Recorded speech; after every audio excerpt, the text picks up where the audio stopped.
আলাইকুম, আমি ঐশী আফরিন ভাবনা। আজকে আমি আপনাদেরকে মজার একটা রেসিপি দেখাবো।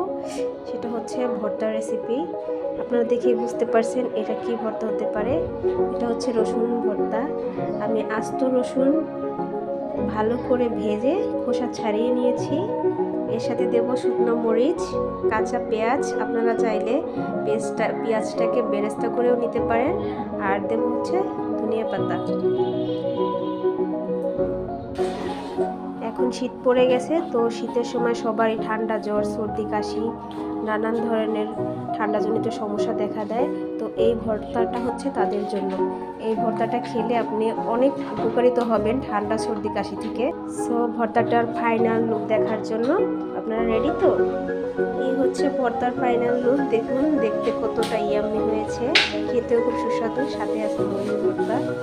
কার কার পছন্দ অবশ্যই জানাবেন। এটা তো আমার খুবই পছন্দ।